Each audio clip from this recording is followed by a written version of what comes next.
శ్రీ గురుభ్యో నమ. శ్రీమాత్రే నమ. కార్తీక మాసం వచ్చేసింది. శివకేశవులకి అభేదం అంటే భేదము లేదు అని తెలియచెప్పేటటువంటి మాసమే ఈ కార్తీక మాసంగా మనము దేవుళ్ళిద్దరికీ కూడా పూజ చేసుకుంటూ ఉంటాము. అలాగే ఈ కార్తీక మాసంలో దానాలకి చాలా చాలా ప్రాధాన్యత ఉంది. అసలు ఈ దానం ఏమిటి, దేనికి ఇంత ప్రాధాన్యత అంటే అతి ముఖ్యంగా అన్నదానము, దీపదానము. ఇవి చేస్తే ఎంత పెద్ద పుణ్యం వస్తుందంటే అంత పెద్ద పుణ్యం వచ్చేస్తుంది.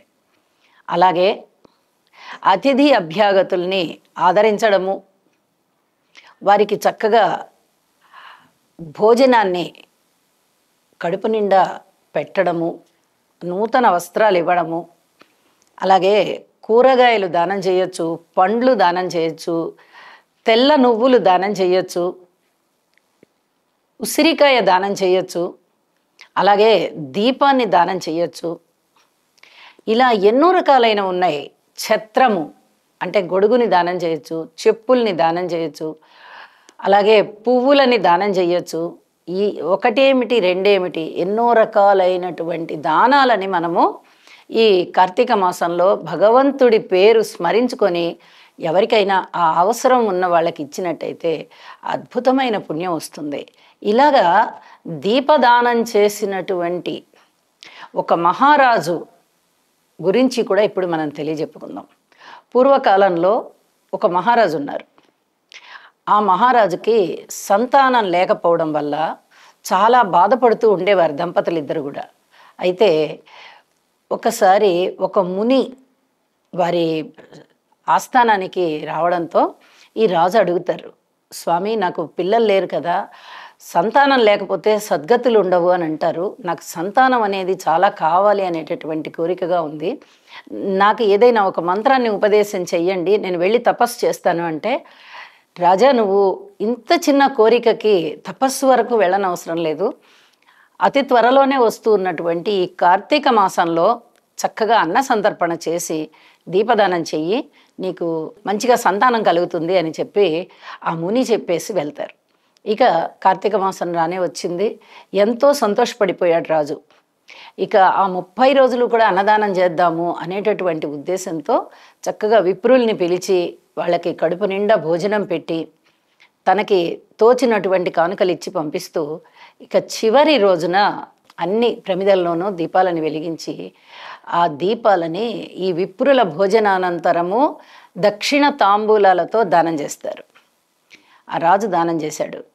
ఇక వెంటనే అతనికి సంతానం కలిగింది. ఈ దీపదానం వల్ల అంతటి ఫలితం ఉంటుంది.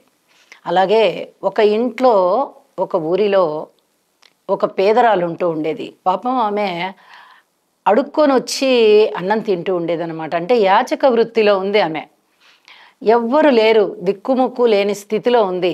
అయితే ఏదో జీవనం లాగిస్తూ ఉందలాగా. ఒక రోజున ఒక ముని ఆ ఊరికి వచ్చారు. ఆ ఊరికి వస్తే పాపం ఈమె అడుగుతుంది, నాకు ఎటువంటి ఆధారము లేదు, భర్త లేరు, బిడ్డలు లేరు, బంధువులు లేరు, నాకంటూ ఏది లేదు స్వామి, యాచక వృత్తిలో ఉండి నేను భోజనం చేస్తున్నాను, అందరూ పెట్టినవన్నీ తిని ఇంకా ఏదైనా ఒక రూపాయి కావాలి అంటే నాకు ఇచ్చేవాళ్ళు ఎవరు లేరు, కాబట్టి నేను తినగా మిగిలిన అన్నము కూరలు అవన్నీ కూడా అమ్ముకుంటున్నాను. నేను ఆ విధంగా జీవిస్తున్న దాన్ని ఇక నాకు ఏమైనా సద్గతులు ఉంటాయా, నేను చేసేది మహాపాపమో లేకపోతే తప్పో రైటో నాకైతే తెలియదు, నేనైతే ఇలా జీవిస్తున్నాను, నాకు ఏదన్నా ఒక మంచి మార్గం చూపించండి అని అడుగుతుంది. అడిగితే పాపం ఆ మునికి జాలి కలిగి, ఎవ్వరూ లేని దానివి కదా నువ్వు, ఇప్పటి వరకు చేసింది ఏదో చేసావమ్మా, ఇప్పుడు నువ్వు దీపదానం చెయ్యి, ఈ కార్తీక మాసం వచ్చేసింది కదా, ఈ కార్తీక మాసంలో దానం చెయ్యి దీపాలని వెలిగించి, నీకు సద్గతులు కలుగుతాయి అని చెప్తాడు. చెప్తే పాపం ఆ పేదరాలు అలాగే చేస్తుంది. ఆ ముని చెప్పినట్టుగానే నాకు సద్గతులు కలగాలి అని చెప్పి తనకున్న ఆ ధనములోనే కొంచెం కొంచెం అలా దాచిపెట్టుకొని చిన్నగా రామల్ని పిలిచి భోజనం పెట్టి దీపాన్ని దానం చేస్తుంది. అదృష్టవశాత్తో దురదృష్టవశాత్తో కానీ ఆమె వెంటనే చనిపోతుంది. చనిపోగానే విష్ణు భటులు వచ్చి ఆమెకి విష్ణు సాయుధ్యాన్ని ఇచ్చేస్తారు. ఇంత ఆశ్చర్యం ఏమిటి అని చెప్పి ఆ పేదరాలు చాలా ఆశ్చర్యపోతుంది. నేను నా జీవనమే ఎవరో పెట్టినటువంటి ఎంగిలి మెతుకులు తిని బ్రతికేదాన్ని. అందులోనే నాకు ధనం అవసరము, ఎవరు ఇచ్చేవాళ్ళు లేరు కాబట్టి ఆ మిగిలిపోయిన కూరలు, పప్పులు ఇవన్నీ నేను అమ్ముకునేదాన్ని.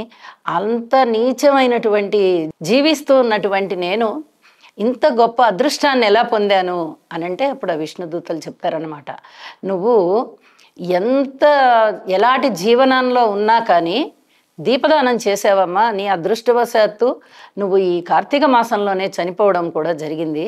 కాబట్టి నీకు ఆ దీపదాన ఫలితం వల్ల కార్తీక మాసంలో ఎవరైతే ప్రమిదలో చక్కగా నూనె వేసి ఒత్తి వేసి వెలిగించి దానిని విప్రులకు ఎవరికైనా దానం ఇస్తారో అంత అద్భుతమైన ఫలితం ఉంటుంది అని చెప్పి తెలియచెప్తారనమాట. ఇలాగా కార్తీక మాసంలో చేసేటటువంటి దానం ముఖ్యంగా దీపదానం. ఈ దీపదానం ఎంత పుణ్యాన్ని తెచ్చిస్తుందంటే అప్పటి వరకు మనము ఎలాంటి జీవనంలో ఉన్నాము అనే దానికన్నా ఒక మనిషిలో మంచి మార్పు వచ్చి మనం ఇలా ఉండకూడదు, ఇలా ఉండాలి అని ఒక మంచి మాటలు తెలుసుకొని దాని ప్రకారంగా ఆచరించుకుంటూ గనక వెళ్ళిపోయినట్లయితే అద్భుతమైనటువంటి ముక్తి లభిస్తుంది వారికి అని తెలియచెప్పేటటువంటి కథలు కోకొల్లలుగా ఉన్నాయి మనకి ఈ కార్తీక మాసంలో.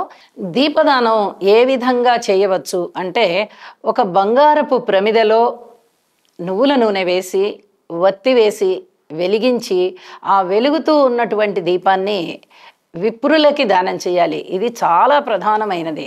అంటే విప్రులే ఇందుకు యోగ్యులా అనేటటువంటి ఒక సందేహం వస్తూ ఉంటుంది. ఇక్కడ విప్రులు అనంగానే బ్రాహ్మణులు అని కదా అర్థం. బ్రాహ్మణులు అనంగానే వాళ్ళకి వేదం చదివేటటువంటి అర్హత ఉంటుంది. కాబట్టి వాళ్ళు వేదము చదువుతారు. 3 పూటలా కూడా 3 సంధ్యలలోనూ వాళ్ళు సంధ్యావందనం చేస్తారు, గాయత్రి చేస్తారు. అలాగే ఇక్కడ ఇంకొక విషయాన్ని కూడా తెలియచెప్పుకోవాలి మనం. ఎప్పుడైతే బ్రాహ్మణులు అని చెప్పి మనం అంటున్నామో భగవంతుడు కూడా బ్రాహ్మణుల పట్ల ఉంటాడట. ఇది అనేక శాస్త్రాలలో అనేక పురాణాలలో మనకి కనిపిస్తూ ఉంటుంది. ఈ బ్రాహ్మణులు అంటే నాకు ఇష్టంగా ఉంటారు అని చెప్పి సాక్షాత్తు భగవంతుడే చెప్పినటువంటి సందర్భాలు చాలా ఉన్నాయి. ఎందుకు అంటే వాళ్ళు ఎక్కువగా అందరికీ హితమును చెప్తూ ధర్మ మార్గాన్ని చెప్తూ ధర్మాన్ని పాటిస్తూ ఉంటారు. కాబట్టి వాళ్ళు ఎక్కువ శాతం బ్రాహ్మణ వంశంలో అలాంటి లక్షణాలు ఉంటాయి. కాబట్టి బ్రాహ్మణులకి దానం చేయండి అని చెప్పి చెప్తామన్నమాట. ఇంకొక విషయం ఏంటంటే ఒకవేళ బంగారపు ప్రమిదని తయారు చేయలేకపోతే వెండి ప్రమిదని తయారు చేసుకోవచ్చు. మనం మన శక్తి కొద్దీ ఇచ్చేటటువంటివి దానాలంటే ఖచ్చితంగా ఇదే ఇవ్వాలనేమి అక్కడ నిబంధన లేదు. బంగారం ఇవ్వలేని స్తోమత ఉందనుకోండి, అప్పుడు బంగారం ఇవ్వలేరు, వెండిని ఇవ్వచ్చు. వెండి ప్రమిదని మనము ఏర్పాటు చేసి పెట్టుకోవచ్చు. ఒకవేళ వెండిది కూడా మేము ఇవ్వలేవండి అంటే ఇత్తడితో తయారు చేసిన ప్రమిద అది కూడా మేము ఇవ్వలేవండి అంటే మట్టితో ప్రమిదలు వాటినైనా మనం ఏర్పాటు చేసుకొని ఇవ్వచ్చు అనమాట. అలాగే ఇక్కడ నూనె వాడడం కూడా ఆవు నెయ్యి చాలా చాలా ప్రధానమైనది, చాలా ముఖ్యమైనది కూడా. ఈ కార్తీక మాసంలో ఆవునేతి దీపము చాలా మంచిది. ఆవు నెయ్యితో వెలుగుతూ ఉన్నటువంటి దీపాన్ని దానం చేయడము చాలా మంచిది. అది కుదరకపోతే అప్పుడు నువ్వుల నూనె, అది కూడా కుదరకపోతే విప్ప నూనె, అది కూడా కుదరకపోతే ఆముదం, ఇవేవి కుదరకపోతే కొబ్బరి నూనె. ఇలాగా ఏ రకమైన నూనె మనకి వసతిగా ఉంటుందో ఆ రకమైనటువంటి నూనెనైనా వేయవచ్చు. ఇది కూడా చాలా చెప్పదగినటువంటి సూచనగా తెలియజేస్తూ ఉన్నాను. ఇక అద్భుతమైనటువంటి దీపదానము గురించి మనం తెలుసుకున్నాం కదా. ఈ కార్తీక మాసంలో వీలైనంత వరకు దీపదానాన్ని చేద్దాము. అలాగే చాలామంది ఉసిరిక దీపాన్ని కూడా దానం ఇస్తారు. ఉసిరికాయ పైన కొద్దిగా ఆవు నెయ్యి వేసి ఆ ముచ్చిక దగ్గర కొంచెం ఆవు నెయ్యి వేసి ఒక ఒత్తిని పెట్టి, కుంభవత్తిని పెడతారు అక్కడ, కుంభవత్తిని పెట్టి అది వెలిగించి దాన్ని కూడా దానం చేయవచ్చు. ఇలా చేయడం వల్ల కూడా చాలా చాలా సద్గతులు కలుగుతాయి అని చెప్పి మనకి కార్తీక పురాణమే తెలియజేస్తుంది. ఉసిరికాయకి చాలా ప్రాధాన్యత ఉంది. ఉసిరిక అనగానే అది బ్రాహ్మణితో సమానము అని చెప్పి మనకి ఈ శాస్త్రమే తెలియచెప్తూ ఉంది. ఏ దానము కుదిరితే ఆ దానము చేద్దాము. ముఖ్యంగా కార్తీక మాసంలో దీపదానానికి చాలా ప్రాధాన్యత ఉంది అని చెప్పి తెలుసుకుంటున్నాం. కాబట్టి దీపదానాన్ని మనం ఎవరికైనా సరే దానం చేయడానికి ప్రయత్నిద్దాము, ఇద్దాము, సద్గతులు పొందుదాము. కార్తీక మాసంలో మనకి 4 రకాలైనటువంటి ఉపవాసాలు ఉన్నాయి. ఏ రకమైనటువంటి ఉపవాసాన్ని మనము చేసినా మనకి అధికమైనటువంటి పుణ్యం వస్తుంది. మరి ఈ ఉపవాసాల్లో రకాలు ఏంటండి, మనం ఏ విధంగా చేయాలి అని చాలామందికి సందేహం రావచ్చు. అయితే కార్తీక మాసంలో ఉపవాసానికి చాలా ప్రాధాన్యత ఉంది. ఉపవాసము అంటే మనందరిలో చాలామందికి తెలుసు, భగవంతునికి దగ్గరగా నివసించడం. అంటే వెళ్ళి భగవంతుడి దగ్గర కూర్చోవడం అని కాదు. నివసించడం అంటే భగవంతుని చింతనతో ఉండడం, భగవంతుని మార్గంలో ఉండడం, భగవంతుని యొక్క స్తుతి చేసుకుంటూ ఉండడం, ఇలాంటివన్నీ అన్నమాట. అయితే ఈ కార్తీక మాసంలో ప్రత్యేకంగా 4 రకాల ఉపవాసాలని మనము చెప్పుకుంటూ ఉంటాం. అది ఏమిటి అంటే, ఒకటి ఉపవాసం.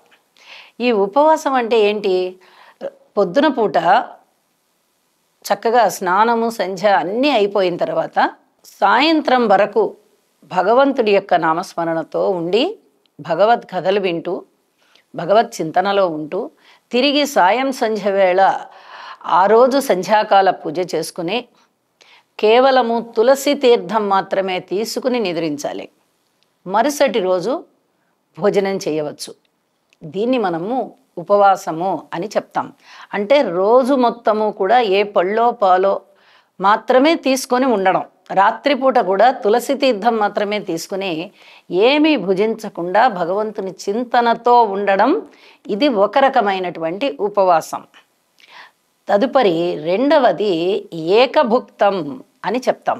అంటే ఒక్క పూట మాత్రమే భుజించడం.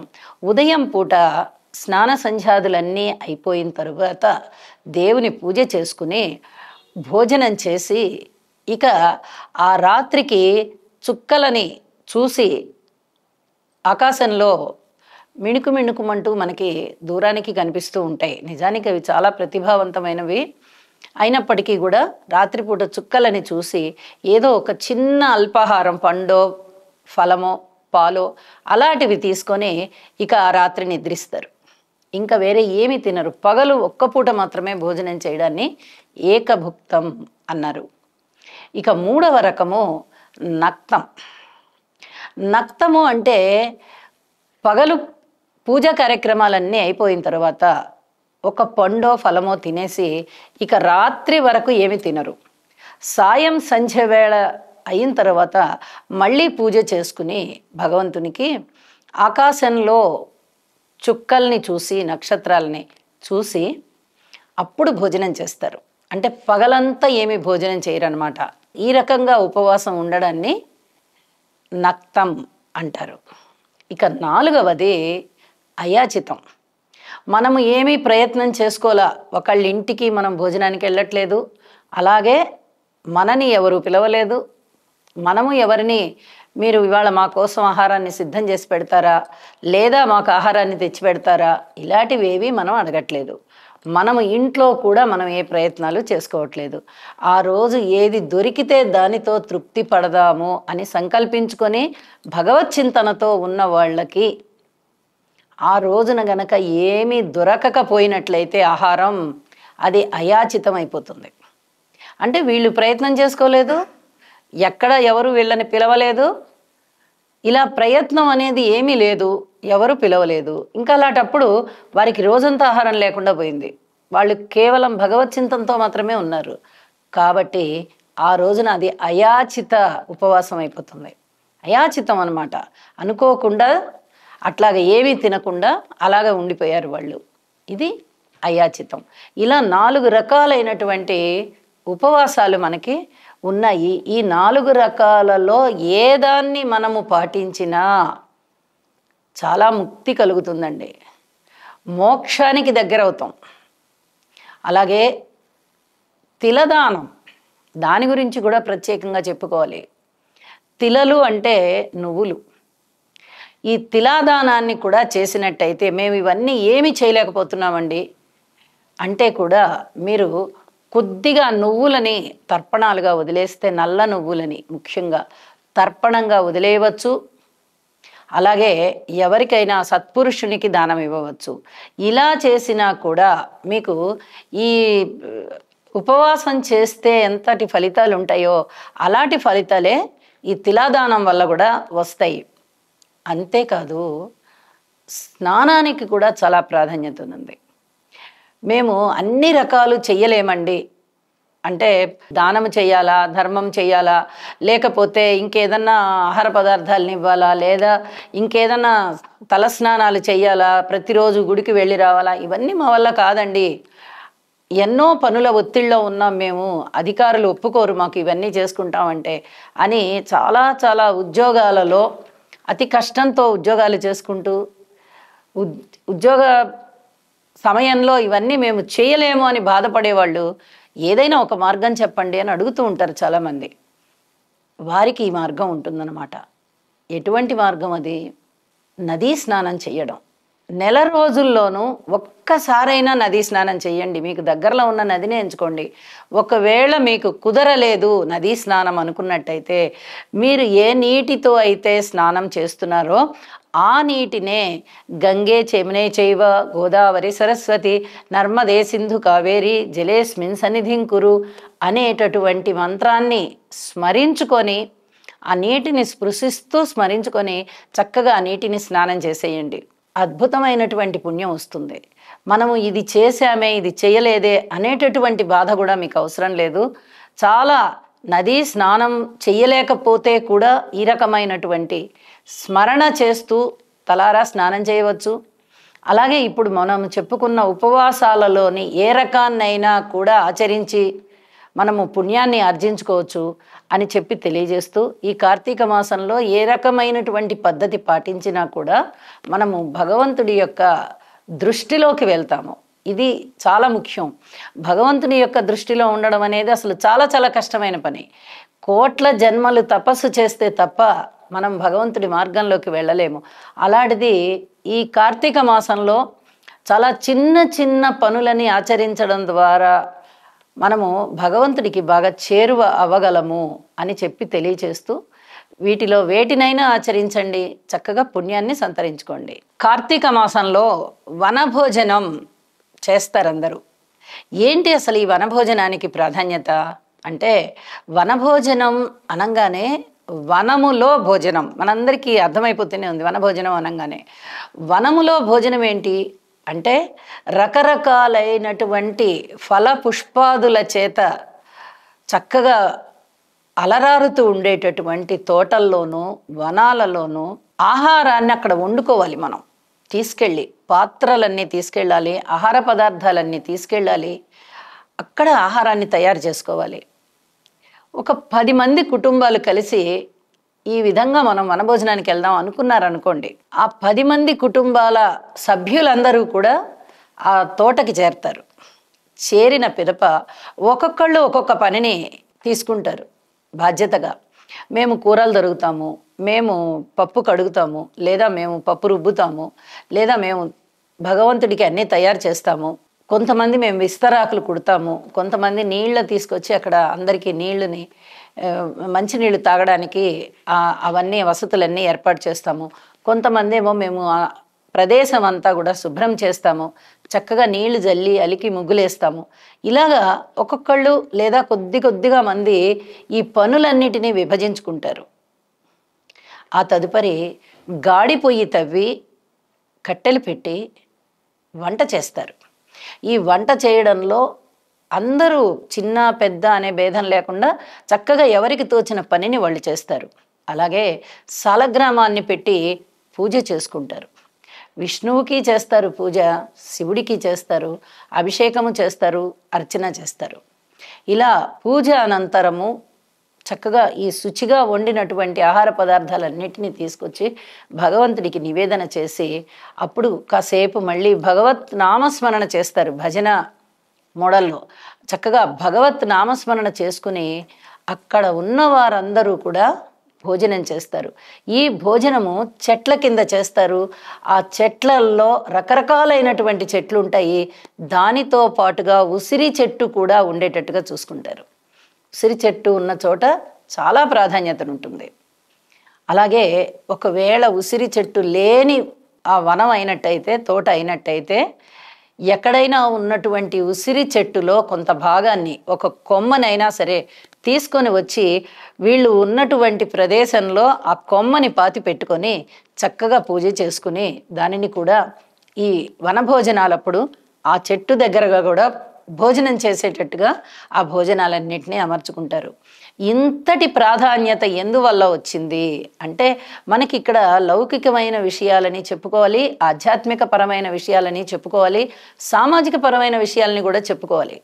ఇక్కడ లౌకిక పరమైనది, ఆధ్యాత్మిక పరమైనది ఏమిటి అంటే, 10 మంది కుటుంబ సభ్యులు అనుకున్నాం కదా. ఉదాహరణకి ముందర కొంతమంది వ్యక్తులు, స్త్రీలు, పురుషులు, చిన్నపిల్లలు, పెద్దవాళ్ళు అందరూ కలిసి ఒక చోటికి రావడము, అక్కడ ఏ ఏ పనులు చేయాలో వాటన్నిటిని విభజించుకొని అందరూ తలా ఒక పని చేసుకోవడం.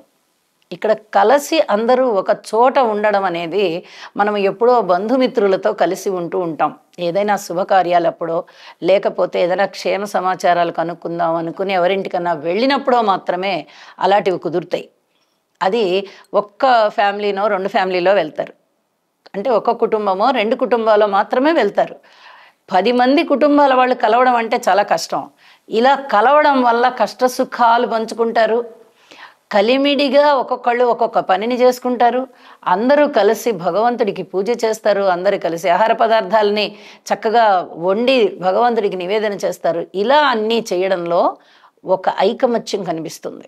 అలాగే పచ్చని తోటల్లో వెళ్ళి ఈ భోజన కార్యక్రమాలు పెట్టుకోవడం వల్ల ఒక ఆహ్లాదకరమైనటువంటి వాతావరణంలో చాలాసేపు గడపడం, అలాగే పూజ చేయడం కానీ, ఇలా ఆహారాన్ని వండుకోవడం కానీ, అందరూ కలిసి భుజించడం కానీ, దేవుని ప్రసాదంగా భావిస్తూ వాటన్నిటినీ భుజించడం వల్ల వాళ్ళల్లో ఒక ఆత్మస్థైర్యం పెరుగుతుంది, ఒక నూతన ఉత్తేజం కూడా వస్తుంది. ఇవన్నీ కూడా పెంపొందింపబడతాయి. ఇవన్నీ కూడా మనకి ఈ వనభోజనాల కార్యక్రమంలో ఉన్నటువంటి చాలా గొప్ప లక్షణాలు. మనకి తెలియకుండానే వీటి ప్రభావం మన మీద పడుతుంది. అరే, మనకి ఏదన్నా ఒక కష్టం వస్తే, ఒక సుఖం వస్తే, మనకి 10 మంది ఉన్నారు, మనకి వాళ్ళు ఉన్నారు, వీళ్ళున్నారు. ఏదైనా కష్టం వస్తే మనని ఆదుకోవడానికో, మనకి సహాయ సహకారాలు ఇవ్వడానికో, ఒక సలహా సంప్రదింపు చేయడానికో మనకి వీళ్ళందరూ ఉన్నారు అనేటటువంటి ఒక ఆత్మస్థైర్యం పెరుగుతుంది. భగవంతుడు ఉన్నాడు, భగవంతుడిని మనం మనస్ఫూర్తిగా పూజించడం ద్వారా మనకి అనేక రకాలుగా మంచి చేస్తాడు ఆయన అనేటటువంటి ఒక ఉద్దేశాన్ని కూడా ఈ భగవత్ కథలన్నీ వింటాం కదా. మరి పూజ చేసుకున్నప్పుడు ఆ భగవత్ చింతన కూడా ఉంటుంది కదా, ఆ భగవత్ కథలు కూడా వింటాం కదా. దీనివల్ల కూడా ఆత్మస్థైర్యం పెరుగుతుంది. అలాగే పచ్చని వాతావరణంలో ఇంతసేపు గడపడం, ఇంతమందితో గడపడం వల్ల చక్కటి ఆరోగ్యము, మానసికపరమైనటువంటి ఆలోచనలు చాలా చాలా వృద్ధి చెందుతూ ఉండడము, ఇన్ని రకాలైనటువంటి ఉపయోగాలు మనకి ఈ వనభోజనం ద్వారా ఏర్పడుతూ ఉంటాయి.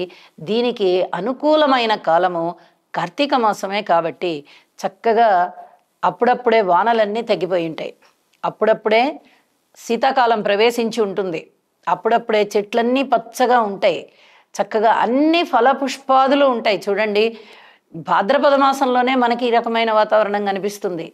ఇంకా ఆశ్వీజము, కార్తీకము కూడా ఆ శరదృతువు కాలము చక్కగా అందమైనటువంటి వాతావరణంలో ఉంటుంది. కాబట్టి చక్కటి వెన్నెల, బంధుమిత్రులు, భగవత్ చింతన, చక్కటి ఆహార పదార్థాలు, ఆహ్లాదకరమైన వాతావరణము, ఈ రకమైనటువంటి వాతావరణంలో ఈ రకమైనటువంటి చింతనతో ఉండడం వల్ల అద్భుతమైన మేలు చేకూరుతుంది అని చెప్పి కూడా మనం ఇందులోని అంతరార్థాన్ని తీసుకోవచ్చు. ఈ వనభోజనాలు ఒకళ్ళు ఎక్కువ ఒకళ్ళు తక్కువ అనే భేదభావాన్ని మర్చిపోయి ప్రజలు మనందరము ఒకటే అనుకునే విధంగా, అటువంటి ఆలోచనలు వచ్చే విధంగా ఉండడానికి కూడా ఈ వనభోజనాలు చాలా చాలా సహకరిస్తాయి అని చెప్పి తెలియజేస్తా. కార్తీక మాసంలో యమ విదియ అనేటటువంటి ఒక పండుగ వస్తుంది. ఇది శుక్లపక్ష విదియ, అంటే కార్తీక మాసం ప్రారంభమైనటువంటి 2వ రోజునే ఉంటుంది మనకి. ఈ యమ విదియ అంటే తిథి విదియ నడుస్తుంది. అయితే దీని యొక్క పండగ పేరు ఏమిటి అంటే భగినీ హస్త భోజనం, అన్నా చెల్లెళ్ళ పండుగ అంటారు. దీనికి చాలా ప్రాధాన్యత ఉంది. ఏమిటి ప్రాధాన్యత అంటే, మనకి గ్రహమండలంలో ఆదిత్యుడు, రవి ఉన్నారు. మనందరికీ తెలుసు. ఉదయం నిద్రలేస్తూనే సూర్యోదయాన్ని చూస్తాం కదా. ఇక ఆ సూర్యుడే ఆదిత్యుడు. సూర్యుడికి 3 పిల్లలు ఉన్నారు. ఒకటి శనిగారు, రెండవది యమధర్మరాజు, మూడవ సంతానం యమున నది. ఈ 3 పిల్లలు కూడా మనందరికీ తెలుసు. యమున నదిగా ప్రవహిస్తోంది. ఇక శనిగారు అనగానే ఆయన ఎంత మంచి గ్రహమో మనందరికీ తెలుసు. ఆయన బాధలు పెట్టడంలోనూ అంతే పేరు తెచ్చుకున్నారు. ఆ బాధలు తీరిపోతూనే వాళ్ళని అగ్రసింహాసనాధిపత్యాన పెట్టడంలో కూడా అంతే గొప్ప పాత్ర నిర్వహిస్తారు. ఇక యమధర్మరాజు సమవర్తి. ఎంత అద్భుతమైనటువంటి ధర్మాన్ని ఆయన ఆచరిస్తారంటే, ఎక్కడా కూడా ఆ ధర్మకాట అనేది ఒక ముళ్ళు ఇటువైపు కానీ ఒక ముళ్ళు అటువైపు కానీ ఉండదు. అంత అద్భుతంగా ఆయన యొక్క బాధ్యతలని ధర్మబద్ధంగా నిర్వహిస్తూ ఉంటారు. అయితే యమున నది అంటే యమున ఒక్కసారి భోజనానికి పిలిచిందిట తన అన్నగారిని, యముడిని. పిలిస్తే వస్తానమ్మా అని చెప్పారు ఆయన. ఇక ఆహార పదార్థాలన్నీ వండుకొని రెడీగా కూర్చుంది. అన్నగారు వస్తారని. మరి పుట్టింటి వాళ్ళకి చాలా ప్రీతిపాత్రమైనది ఏమిటి అంటే, తన తల్లిదండ్రులు కానీ తన తోబుట్టువులు కానీ తన ఇంటికి రావడం. ఈ సంగతి ప్రతి వాళ్ళకి తెలుసు. ప్రతి ఆడపిల్ల కూడా ఎంతో ఆశతో ఎదురు చూస్తూ ఉంటుంది. అందరూ రావాలి, తన యొక్క ఇంటిని చూడాలి, తన కాపురాన్ని చూడాలి, తన భర్త ఎలా ఉన్నారు, తన అత్తమామలు ఎలా ఉన్నారు, వాళ్ళ ఇంట్లో ఎలా ఉన్నాయి పద్ధతులు, ఆచారాలు, ఇలాంటివన్నీ ఎలా ఉన్నాయి, వచ్చి చూసి సంతోషపడి వెళ్ళాలి అనేటటువంటి ఆశ ప్రతి స్త్రీకి ఉంటుంది. అయితే యమున కూడా పాపం చాలా ఆశపడింది. అన్నగారు వస్తున్నారు, అన్ని రకరకాలైనటువంటి ఆహార పదార్థాలన్నీ వండి పెట్టాలి, మా అన్న మీద నాకు ఎంత ప్రేమపూర్వకమైనటువంటి హృదయం ఉన్నదో అది మా అన్నకి తెలియాలి అనుకుంటూ చక్కగా రకరకాలైనటువంటి ఆహార పదార్థాలన్నీ వండి ఎదురు చూస్తోంది. మరి ఆయన సమవర్తి కదా, ఆయన ధర్మ నిర్వహణలో ఆయనకి సమయం చాలలేదు. ఇక ఆ రోజు గడిచిపోయింది. రాలేకపోయానమ్మా అని చెప్పారు. మళ్ళీ ఇంకొక రోజు ఎప్పుడో కుదిరినప్పుడు మళ్ళీ అడిగింది, అన్నా మా ఇంటికి రా భోజనానికి అని. సరే వస్తానన్నారు. ఆ రోజు కూడా ఆహార పదార్థాలన్నీ వండింది, ఎదురు చూస్తూ కూర్చుంది. ఆ రోజు కూడా ఆయన రాలేకపోయారు. ఇక బొంగమూతి పెట్టుకొని కూర్చుంది. పిలిచినప్పుడు రావట్లేదని. సరే ఒకనాడు చెప్పారు ఆయన, ఈసారి తప్పకుండా వస్తానమ్మా అని. అనుకున్న మన విధియ వచ్చింది కదా, కార్తీక మాసంలో శుక్లపక్ష విధియ. ఆ విధియ రోజున ఆయన నేను వస్తున్నానమ్మా ఇవాళ భోజనానికి అని చెప్పారు. పాపం మళ్ళీ ఎంతో ఆశతో అన్ని ఆహార పదార్థాలు, మధుర పదార్థాలు అన్నీ చేసుకొని కూర్చుంది. ఆయన వచ్చారు. ఈసారి చెల్లికి కోపం వచ్చేస్తుంది ఇంకా నేను రాకపోతే అని చెప్పి చక్కగా వచ్చారు. ఆయన పనులన్నింటినీ కాస్త గబగబా చేసుకుని ఇక చెల్లెలి గారి ఇంటికి వస్తే ఎంతో ఆప్యాయత ఆదరణలతో భోజనం పెట్టింది. మరి అన్నగారి ఇంటికి వస్తే ఏ చెల్లి అయినా ఎంత సంతోషపడిపోతుంది, అలాగే ఎంతో సంతోషపడింది ఈ యమున. భోజనం పెట్టింది. అంత భోజనాన్ని సంతృప్తిగా చేసినటువంటి యమధర్మరాజు, నీకేదన్నా ఒక వరం ఇస్తానమ్మా, వరం కోరుకో, ఇంత అద్భుతంగా నాకు తల్లిలాగా ఆదరించి పెట్టావు, నీకు ఒక వరాన్ని ఇస్తాను కోరుకో అని అడుగుతాడనమాట. అడిగితే యమున అడుగుతుంది, అన్న నాకు ప్రత్యేకమైన వరాలు ఏమీ వద్దు, కానీ ఎవరైతే ఈ రోజున ఆడపిల్లలు వాళ్ళ యొక్క అన్న కానీ తమ్ముడు కానీ ఎవరినైనా సరే, ఎవరుంటే వాళ్ళని పిలిచి, అన్నదమ్ముల్ని పిలిచి వాళ్ళకి భోజనం పెడుతుందో కడుపు నిండా, అలాంటి వాళ్ళకి అకాల మరణాలు లేకుండా చెయ్యి, వాళ్ళకి సంపూర్ణమైనటువంటి ఆయుష్నివ్వన్నా అని అడుగుతుంది. యమున యొక్క అంతరంగాన్ని, యమున యొక్క గొప్పతనాన్ని చాలా గ్రహిస్తాడు యమధర్మరాజు. అమ్మ నీకోసం ఏమీ అడగకుండా స్త్రీ జాతి కోసం అడిగావు, అన్నా చెల్లెలు ప్రేమ ఏమిటి అనేది నీ మాటల ద్వారా తెలిసిపోతుంది. నువ్వు వరం కోరుకోకుండా స్త్రీ జాతికి అంతటికి ఒక వరాన్ని ఇవ్వమని అడుగుతున్నావు. అన్న కానీ తమ్ముడు కానీ ఈ రోజున నీ ఈ అక్క చెల్లెల వంట తింటే వాళ్ళకి అకాల మృత్యువులు ఉండవు, నేను తప్పనిసరిగా ఈ వరాన్ని ఇస్తున్నానమ్మా అని చెప్పి ఆ వరాన్ని ఇచ్చి యమునని సర్వ విధాలుగా ఆశీర్వదించి ఆయన తిరిగి ఆయన యమలోకానికి వెళ్ళిపోతాడనమాట. దానికి గుర్తుగానే ఈ భగినీ హస్త భోజనం అనేటటువంటి ఈ పండుగ ఏర్పడి ఉన్నది. ఈ పండుగకి సంబంధించి అన్న చెల్లెలు లేదా అక్క తమ్ముడు తప్పనిసరిగా చేసుకుంటారు ఈ పండుగ. మరి కానుకలు ఇస్తారు కదా, మరి అన్నగారు వరమే ఇచ్చాడు అక్కడ. ఇక్కడ మనం భూలోకంలో కానుకలు ఇచ్చుకుంటాం అక్కకి కానీ చెల్లికి కానీ. ఈ కానుకలు ఇచ్చి ఆ అక్క కాపురం చల్లగా ఉండాలి, ఎప్పుడు మమ్మల్ని ఇలాగే పిలుస్తూ భోజనానికి, ఆ ఇల్లు సమృద్ధిగా ఉండాలి, అక్క ఎప్పుడు 10 కాలాల పాటు సౌభాగ్యవతిగా ఉండాలి అని చెప్పి ఈ అన్న కానీ తమ్ముళ్ళు కానీ కోరుకుంటూ అక్క అమ్మలాగా ఆదరించింది అని చెప్పి ఆ రోజున తిరిగి మళ్ళీ ఒకసారి తల్లిలాగా ఆదరించావమ్మా అని చెప్పి ఆ అక్క చెల్లెళ్ళని ప్రశంసించుకుంటూ చిరు కానుకలు ఇచ్చుకుంటూ, శక్తి ఉంటే మరిన్ని కానుకలు ఇచ్చుకుంటూ భూలోకంలో ఈ పండుగని చేసుకుంటారు అని చెప్పి తెలియజేస్తూ, కార్తీక మాసం చాలా పండుగ విశేషంగా ప్రతిరోజు పండుగ వాతావరణం ఉండేటటువంటి మాసం. ప్రతి ఆలయము అది శివాలయమా వైష్ణవాలయమా అనేటటువంటి భేదము లేకుండా చక్కగా తులసితో విష్ణుమూర్తిని అలంకరించడము, అలాగే గంగాజలంతో శివుణ్ణి ఆరాధించడము, అభిషేకించడము, ఇది చాలా గొప్పగా జరుగుతూ ఉంటాయి. ప్రతిరోజు ఉండేటటువంటి వాతావరణం వేరు, ఈ రోజున ఉండేటటువంటి వాతావరణం వేరు. ఈ కార్తీక మాసం నెల రోజులు కూడా ఇలాగే పండుగ వాతావరణం ఉంటుంది. అసలు భగవంతుడి సన్నిధానం అంటేనే పండుగ. ఇంకా ప్రత్యేకంగా పండుగ వాతావరణం ఏంటండి అంటే ఆ పండుగ వాతావరణం మనలో ఉంటుంది, మన ఆలోచనల్లో ఉంటుంది, మన కర్తవ్య నిష్టలో ఉంటుంది, మన విధి విధానంలో ఉంటుంది. తప్పనిసరిగా మనం ప్రతిరోజు పూజ చేసినా చేయకపోయినా కార్తీక మాసంలో నెల రోజులు పూజ చేసుకోవాలనుకుంటాం, ప్రతిరోజు దీపం పెట్టుకోవాలనుకుంటాం, ప్రతిరోజు ఏదైనా ఒక దానం చేద్దామా అనుకుంటాం, ప్రతిరోజు ఏదైనా నది ఉంటే దగ్గర నదీ స్నానానికి వెళ్దాము, నది లేకపోతే చెరువులకు వెళ్దాము, చెరువు లేకపోతే తటాకానికి వెళ్దాము, ఇక అవి కూడా లేకపోతే ఇంట్లోనే ఉన్న బావి నీరు తలస్నానం చేద్దాము, ఇక బావులు కూడా లేకపోతే మన గవర్నమెంట్ వారు సప్లై చేసేటటువంటి కుళాయి నీళ్లతోనే స్నానం చేద్దాము అని అనుకుంటారు.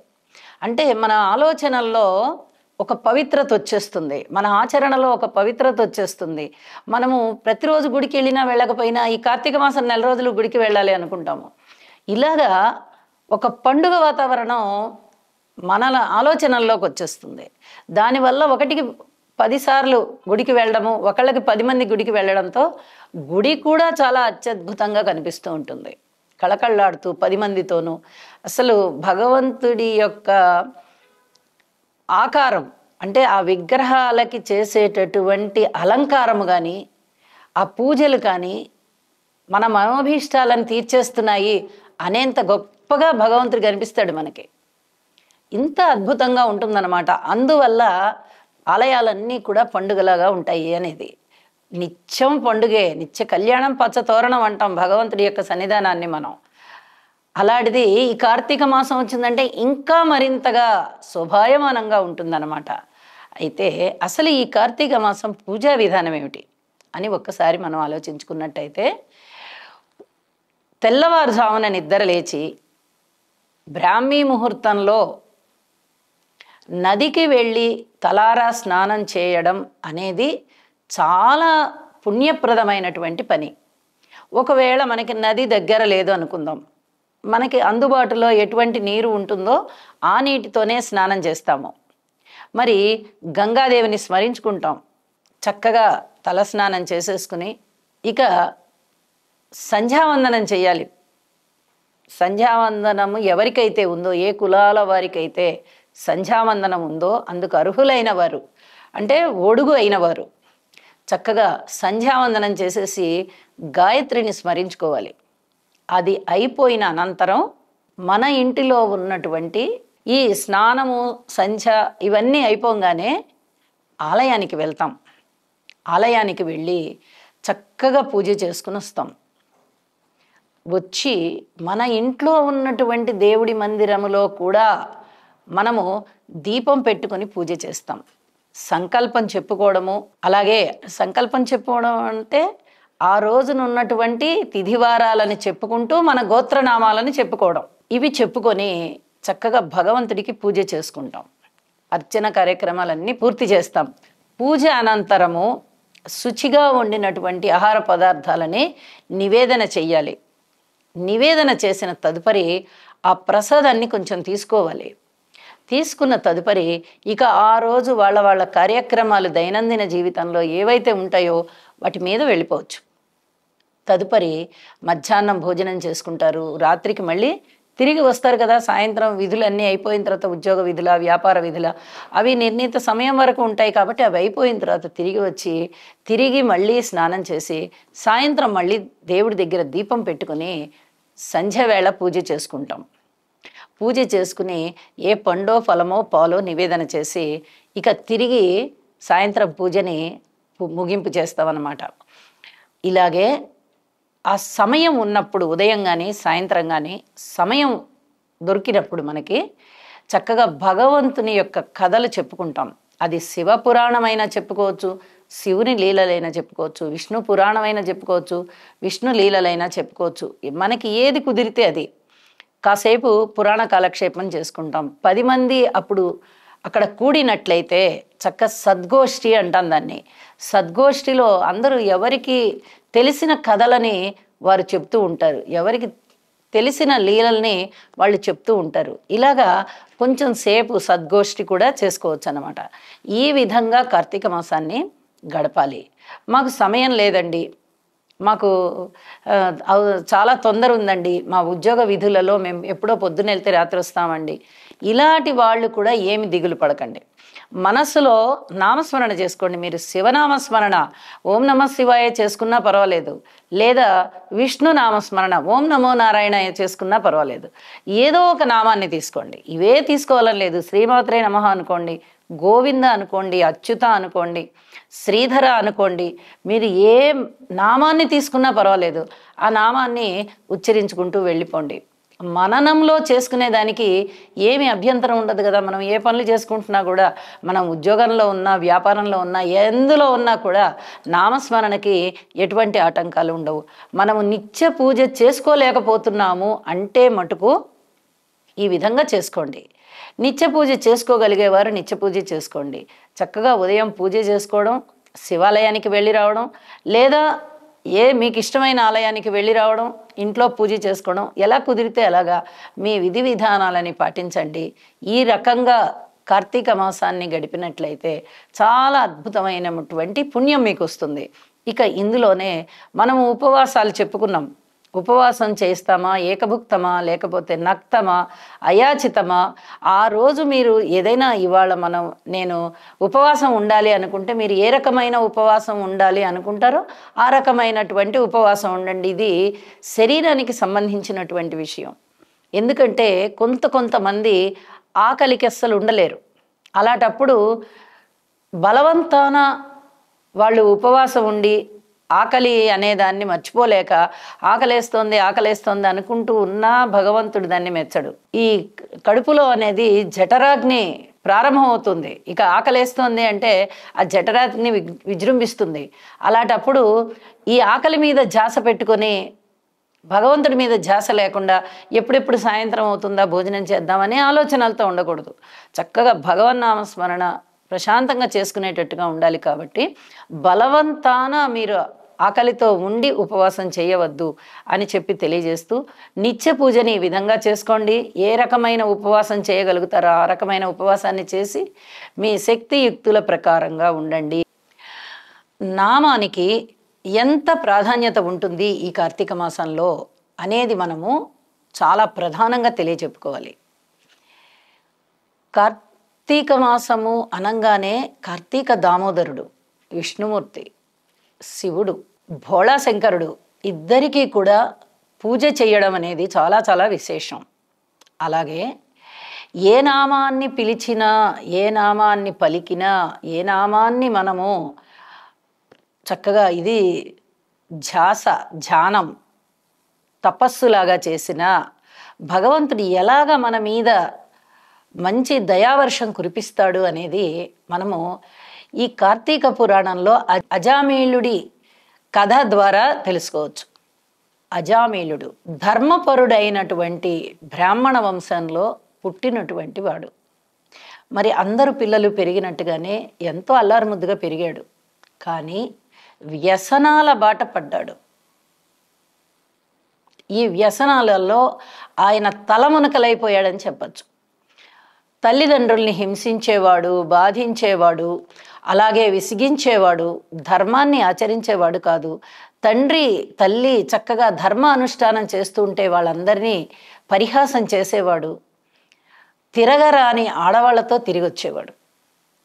ఇది పట్టలేక వారి వంశంలోని వారు, వారి బంధువులలోని వారు అందరూ కూడా అజామీళుడిని వెలివేశారు. ఇక అజామీళుడు ఊరి చివర కాపురం పెట్టాడు. ఒక బ్రాహ్మణుల ఇంట్లో పనిచేస్తున్నటువంటి ఒక దాసి, ఆ దాసి వృత్తిలో ఉన్న అమ్మాయిని చేపట్టాడు.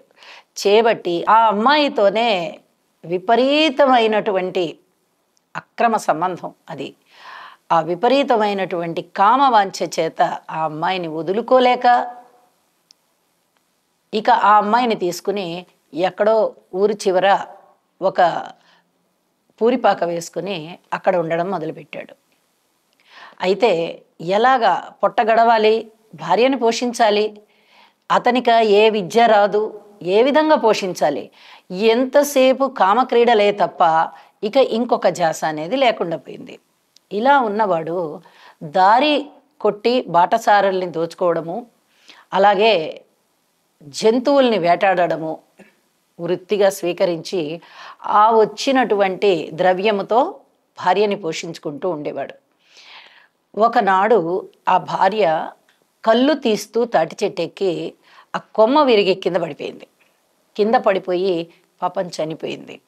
అయితే ఆ దాసి అమ్మాయికి అప్పటికే ఈ అజామీళుడి యొక్క సాహచర్యం ప్రారంభం అయ్యేటప్పటికే ఒక కూతురు ఉంది. ఇక ఆ కూతురు కూడా తల్లితో పాటు వచ్చేసి ఉండడంతో అజామీళుడు ఆ పిల్లని కూడా చేరదీశాడు.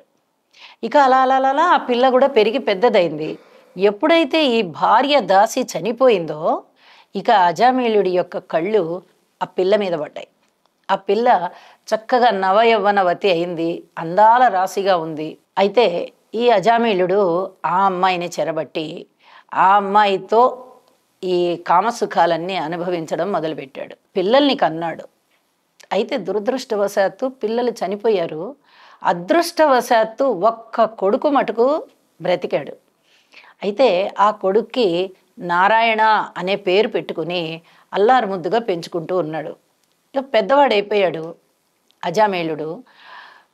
పని చేయలేకపోతున్నాడు, వేటకి వెళ్ళలేకపోతున్నాడు, దారి దోపిడీలకి వెళ్ళలేకపోతున్నాడు. ఇక ఇంట్లోనే ఉండిపోయాడు, మంచంలో ఉండిపోయాడు. ఈ దాసి యువతి కూతురు ఉంది కదా, ఆ కూతురే ఈ అబ్బాయిని సాకుతోందనమాట. ఏదో ఆ అమ్మాయికి తోచిన పని అమ్మాయి చేసుకొని వచ్చి ఇంత ఆహారం తీసుకొచ్చి పెట్టడం ఇలాంటివన్నీ చేస్తోంది. ఇక ఒకనాడు యమదూతలు వచ్చారు. అజామీళుడి యొక్క మృత్యుఘడియలు సమీపిస్తూ ఉన్నాయి. అయితే వాళ్ళు వాకిలి వద్ద ఉన్నారు. నల్లటి శరీరాలతో ఉన్నారు, వికృతాకారాలతో ఉన్నారు, బలిష్టంగా ఉన్నారు, చూడడానికి చాలా కఠినంగా ఉన్నారు. ఇటువంటి ఆకారాలతో ఇటువంటి నల్లని రూపుతో ఉన్నటువంటి వాళ్ళని చూసి అజామీళుడు భయపడిపోయాడు. వచ్చిన వాళ్ళు యమదూతలు, తనకి మరణ సమయం ఆసన్నమైంది అని తెలియదు. అయినప్పటికీ కూడా ఆ భయపడిపోయి ఎక్కడో దూరంగా ఆడుకుంటూ ఉన్నటువంటి బాబుని నారాయణ నారాయణ నారాయణ, ఓ నారాయణ రారా తొందరగా, ఎవరో వచ్చారా, నాకు భయం వేస్తోందరా, రారా రారా అని గట్టి గట్టిగా అరవడం మొదలుపెట్టాడు. నారాయణ, ఓ నారాయణ, హే నారాయణ ఇలా గట్టిగా అరుస్తూ ఉండడంతో ఈ మాటలు నిజంగా సాక్షాత్తు నారాయణుడికే వినిపించాయి. మరణకాలంలో నారాయణ నామస్మరణ చేస్తున్నాడు. అది వచ్చేసి కార్తీక మాసం. అజామిళుడు ఎంత దరిద్రపు జీవితాన్ని అనుభవించినప్పటికీ అవసాన కాలంలో నారాయణుణ్ణి మనసారా పిలుస్తున్నాడు. తన కొడుకుని నారాయణ అని తన కొడుకుని పిలుస్తున్నా అనుకుని చక్కగా ఆత్మీయతతో ఆప్యాయతతో నారాయణ నారాయణ అని పిలుస్తూ ఉండేటప్పటికీ ఆ పిలుపు విన్న శ్రీహరి ఇతనికి మరణ సమయంలో నారాయణ అనే పిలుపు నోటి వెంట వస్తోంది కాబట్టి ఇతన్ని నేను తప్పనిసరిగా విష్ణు సాయుధ్యానికి తీసుకురావాల్సిందే అని చెప్పి వెంటనే విష్ణు దూతల్ని పంపించాడు. ప్రాణం తీసేలోగా విష్ణు దూతలు వచ్చి పడ్డారు. మీరొచ్చారేంటి? ఇతను మహాపాపాత్ముడు, మద్యము తాగాడు, మాంసము తిన్నాడు, చెరబట్టాడు, ఎలాంటి వాళ్ళతో కూడా కామక్రీడలు చేసేవాడు, చాలామంది స్త్రీలని చెరిచేశాడు, అలాగే తన కులం కాని కులం యువతితో సాంగత్యం చేసి అతను కుటుంబం నుంచి వెలివేయబడ్డాడు, అలాగే కూతురి వరసతో సమానమైనటువంటి కూతురు అని కూడా చూడకుండా ఆ అమ్మాయితో వాడు సంగమించేవాడు, పిల్లల్ని కన్నాడు. ఇన్ని రకాలైనటువంటి దరిద్రాన్ని అనుభవిస్తూ ఉన్నటువంటి ఈ అజామిళుణ్ణి తీసుకువెళ్ళవలసింది మేము యమదూతలం, మీరు కాదు, మీరు వెళ్ళిపోండి అని చెప్తే యమదూతలకి అడ్డు తగిలారు విష్ణుదూతలు. మీరు చెప్పిన పనులన్నీ చేశాడు వీడు, మోసం చేశాడు, అలాగే చెరిచాడు, అలాగే సంగమిచ్చాడు, వావి వరస లేకుండా ఉన్నాడు, ఇవన్నీ బాగానే ఉన్నాయి. కానీ వాడి అవసాన కాలంలో నారాయణుణ్ణి స్మరించాడు. ఈ ఒక్క పుణ్యం చాలు. పైగా ఇది కార్తీక మాసం, అలాగే నారాయణ నామస్మరణ అంత్యకాలం, ఇది ఒక్కటి మనిషికి మోక్షాన్ని ఇచ్చేస్తుంది. మా విష్ణుమూర్తి మాకు చెప్పారు తీసుకురమ్మనమని, కాబట్టి మేమే తీసుకెళ్ళాలని ఆ జీవుణ్ణి వాళ్ళు తీసుకెళ్ళిపోయారు. అజామిళుడు ఆశ్చర్యపోతున్నాడు. నేనేమిటి, ఇంత మోసకారి చరిత్ర ఉన్నటువంటి నాకు, ఇంత దరిద్రపు జీవితాన్ని అనుభవిస్తున్నటువంటి నాకు తల్లిదండ్రుల్ని ఎదిరించాను, కుటుంబాన్ని ఎదిరించాను, ధర్మానిష్ట మానేశాను, ఇంట్లో అగ్నిహోత్రం వెలిగించడం మానేశాను, బంధుమిత్రుల చేత చీదరింపబడ్డాను, కులము కాని కులం యువతితో సంగమించాను, బయటికి వచ్చేసాను, కాపురం పెట్టాను, దాని కూతురుతో కూడా నేను రాసక్రీడలు చేశాను. నేను చేసిందంత తప్పే. అయినప్పటికీ ఆ కొడుక్కి నారాయణ అనేటటువంటి పేరు పెట్టుకున్నాను. ఆ నారాయణ నారాయణ అని అవసాన కాలంలో పిలవడం వల్ల ఎంత దయామయుడు కాకపోతే విష్ణుమూర్తి ఒక్క పిలుపుకే నన్ను తీసుకెళ్ళి ఆయన విష్ణు సాయుధ్యంలో వేసేస్తున్నాడు. అదే నేను మొదటి నుంచి ఈ తప్పులేవి చేయకుండా మంచి నడవడికతో ఉండి ధర్మానుష్ఠానంలో ఉన్నట్టయితే ఇంకెంత గొప్పగా నాకు పుణ్యం వచ్చేదో కదా, నేను ఎంత పొరపాటు చేశానో అని పశ్చాత్తాపంతో ఉన్నాడు ఆయన. అయితే ఈ అజామిళుడి యొక్క కథ మనము తప్పనిసరిగా చెప్పుకోవాలి కార్తీక మాసంలో. అజామిళుడు చాలా దరిద్రపు పనులే చేశాడు, కాదనట్లేదు. కానీ ప్రేమ కొద్దీ నారాయణ అనేటటువంటి నామాన్ని కొడుకు రూపంలో స్మరిస్తూ ఎంతో పుణ్యం చేసుకున్నాడు ఆయన. ఆ పుణ్యము అవసాన కాలంలో అతన్ని కాపాడింది. అలాగే ప్రజలు ఎవరైనా కానీ వాళ్ళ లోపల ఉండేటటువంటి భక్తి ఒక నామాన్ని పట్టుకోవాలి. అలా నామాన్ని పట్టుకోవడం వల్ల ఎంతో పుణ్యాన్ని సంపాదించుకుంటారు వాళ్ళు. ఇది చాలా చెప్పదగినటువంటి సూచన. అందరూ పిచ్చి పనులు చెయ్యరు. వాడి కర్మవశాన వాడు చేసాడు అజామిళుడు. ప్రతి వాళ్ళు కూడా మంచి ఏమిటి తెలుసుకుంటారు, కుటుంబంలో ఉన్నటువంటి పద్ధతులు ఏమిటి తెలుసుకుంటారు, అనేక రకాలుగా మంచి చేయడానికి ప్రయత్నం చేస్తారు, తెలుసుకోవడానికి ప్రయత్నం చేస్తారు. భగవంతుడికి చేరువవ్వాలి అని ఒక నామాన్ని తీసుకుంటారు, ఒక స్తోత్రాన్ని తీసుకుంటారు, ఒక మంత్రాన్ని తీసుకుంటారు, తపస్సు చేసుకుంటారు, లేకపోతే ఒక ధర్మాచరణలో ఉంటారు. ఏ విధంగా చేసుకున్నా భగవంతుడికి మనం చేరువవుతాం. ఇది చెప్పుకోదగ్గటువంటి కథ అని చెప్పి తెలియజేస్తూ అజామిళుడి యొక్క వృత్తాంతము మనకి కార్తీక పురాణంలో స్పష్టంగా కనిపిస్తూ ఉంటుంది. దీని ద్వారా మనము ఎలా ఉండకూడదు అనేది తెలుసుకుంటాము. అలాగే ఎలా ఉండాలి, ధర్మాచరణలో ఉండాలి అని తెలుసుకుంటాము, అధర్మ మార్గంలో ఉండకూడదు అని కూడా తెలుసుకుంటాము. కార్తీక మాసంలో ఏకాదశి వ్రతానికి చాలా చాలా ప్రాధాన్యత ఉంటుంది. మామూలుగా ప్రతి నెలలోనూ, అంటే చైత్రంలో కానీ, వైశాఖంలో కానీ, మార్గశిరంలో కానీ, ఏ నెలలో అయినా కూడా ఏకాదశికి చాలా ప్రాధాన్యత ఉంది. అలాగే కార్తీక మాసంలో మరింతగా ప్రాధాన్యత ఉంది. ఏకాదశి రోజున విష్ణుమూర్తికి చక్కగా అలంకారం చేసుకుని, పూజ చేసుకుని, ఆ రోజంతా ఉపవాసం ఉండి, ద్వాదశి రోజున శివుడికి అభిషేకం చేసుకుని, ద్వాదశి ఘడియలు వెళ్లకుండా భోజనాన్ని చేసినట్లయితే అత్యద్భుతమైనటువంటి ఫలితం ఉంటుందండి. మనకి ఇది తెలియచెప్పేటటువంటి ఒక భక్తుడి కథ మనం ఇప్పుడు తెలియచెప్పుకుందాం. అంబరీషుడు అనేటటువంటి ఒక రాజు పూర్వకాలంలో ఉండేవాడు. అతను నెలకి 2 రోజులు వచ్చేటటువంటి కృష్ణపక్షంలో వచ్చే ఏకాదశి, శుక్లపక్షంలో వచ్చే ఏకాదశి, కృష్ణపక్షంలో వచ్చే ఏకాదశి, ఈ 2 ఏకాదశులకి కూడా ఉపవాసం ఉండడం తను ఒక నియమంగా పెట్టుకున్నాడు. ఏకాదశి వ్రతం తప్పనిసరిగా చేస్తూ ఉండేవాడు. అయితే ఇలాగే కార్తీక మాసంలో ఒక రోజున చక్కగా ఏకాదశి వ్రతాన్ని నిర్వహించుకుంటున్నాడు. ఆ రాజు చాలా పెద్దవాడు అయిపోవడం చేత ఒక పర్ణశాల కట్టుకొని ఆ పర్ణశాలలో వానప్రస్థం స్వీకరించి ఉంటున్నాడు.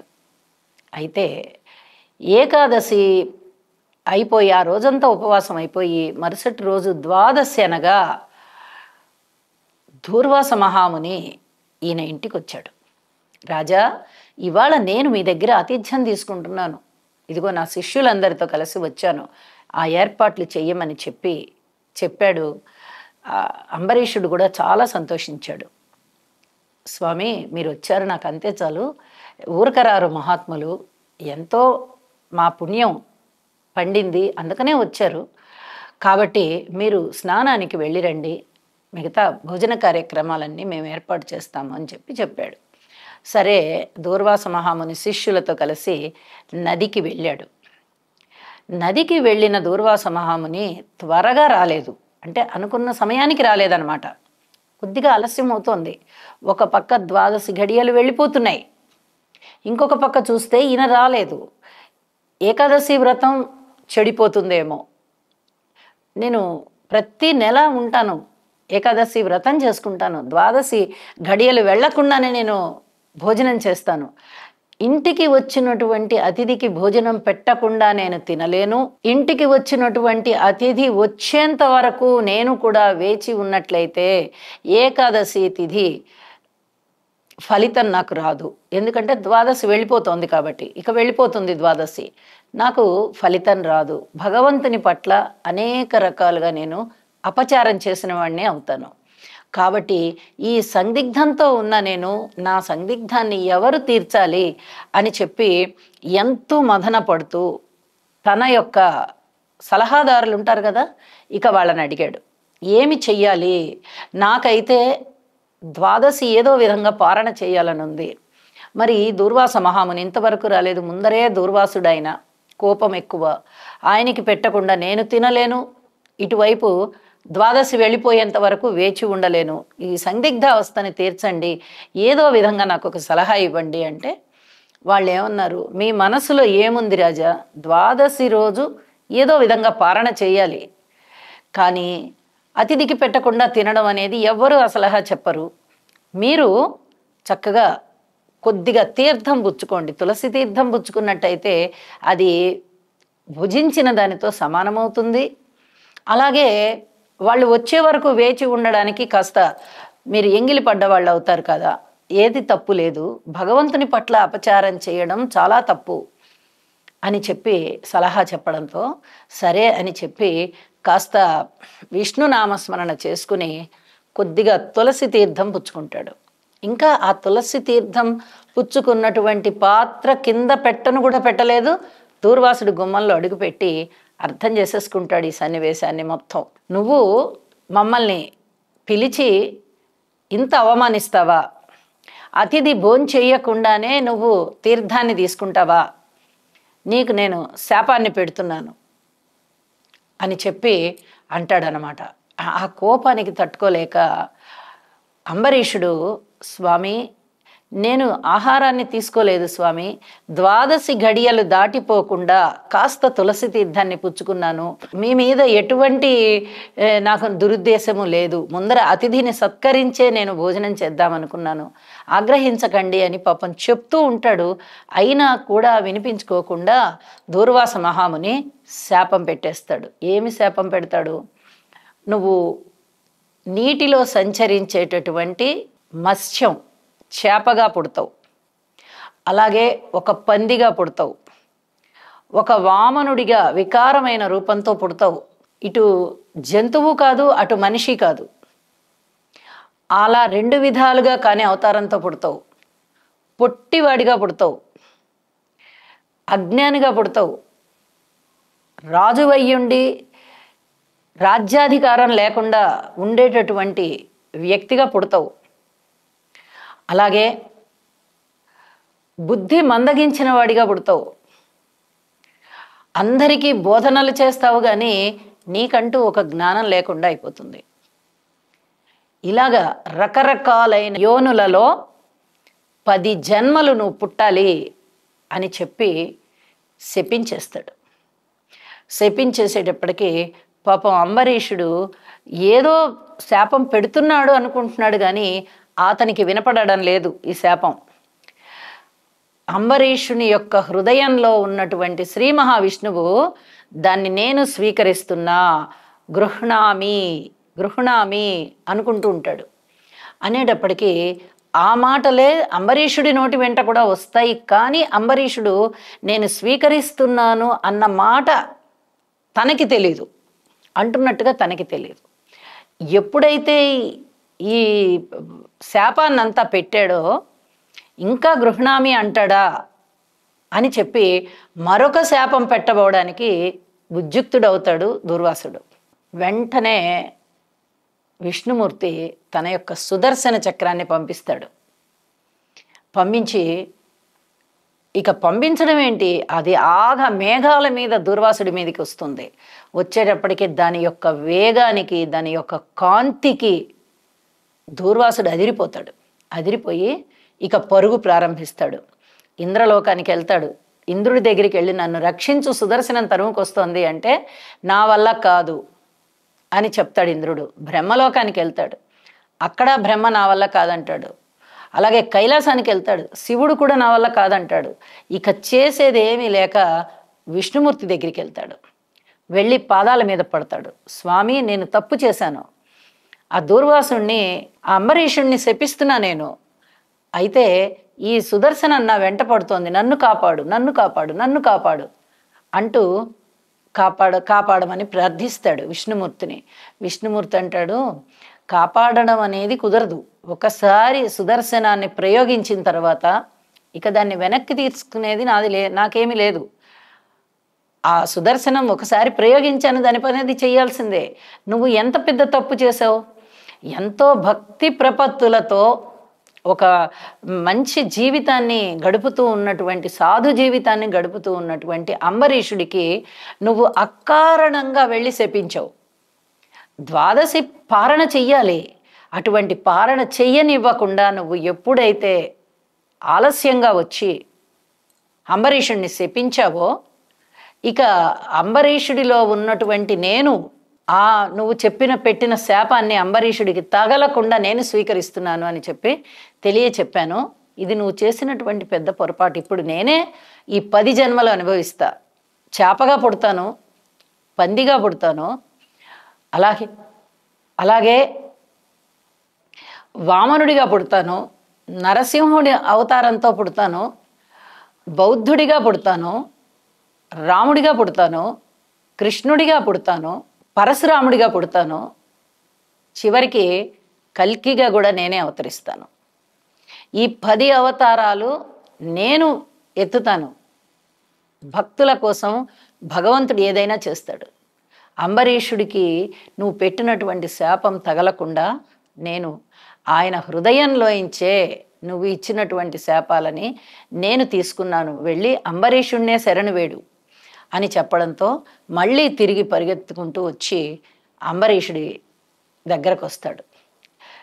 అంబరీషుడి దగ్గరికి వచ్చి నిలబడతాడు. అట్లా ఎప్పుడైతే అంబరీషుడి దగ్గరికి వచ్చి మళ్ళీ తిరిగి దూర్వాసుడు నిలబడ్డాడో ఈయనకి అర్థమైపోతుంది, అరే దూర్వాసుడు మహా జ్ఞాని, తపస్సంపన్నుడు, ఆయన మళ్ళీ తిరిగి వచ్చారు అని చెప్పి అనుకుంటూ ఉండగానే సుదర్శనం కూడా అనుసరిస్తూ వస్తుంది. ఆగా మేఘాల మీద వస్తూ ఉంటుంది, కాంతులు వెదజల్లుతోంది, అది బ్రహ్మాండమైనటువంటి వర్చస్తో వస్తుంది.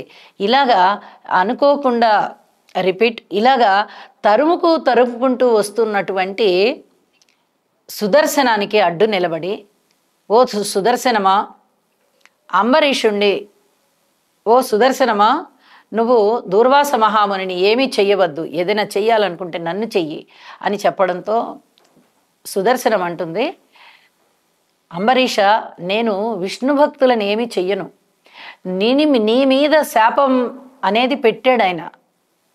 ఆ శాపాన్ని శ్రీ మహావిష్ణువు తీసుకున్నాడు, వరంగా ఆయన తీసేసుకున్నాడు. నీకు తగలకుండా చేశాడు శాపం, నన్ను ప్రయోగించాడు శ్రీ మహావిష్ణువు. నేను అంబరీషుణ్ణే సంహరించాలి అంటే, లేదు అవసరమైతే నేను నీతో యుద్ధాన్ని చేస్తాను, నేను యుద్ధం చేస్తాను, నేను క్షత్రియుణ్ణి కాబట్టి నేను నీతో యుద్ధం చేస్తానని విలంబులు అందుకుంటాడు. అంటే అప్పుడు సుదర్శనం అంటుంది, నా సంగతి తెలియకుండానే నువ్వు యుద్ధం చేస్తానంటున్నావా అని అడుగుతుంది.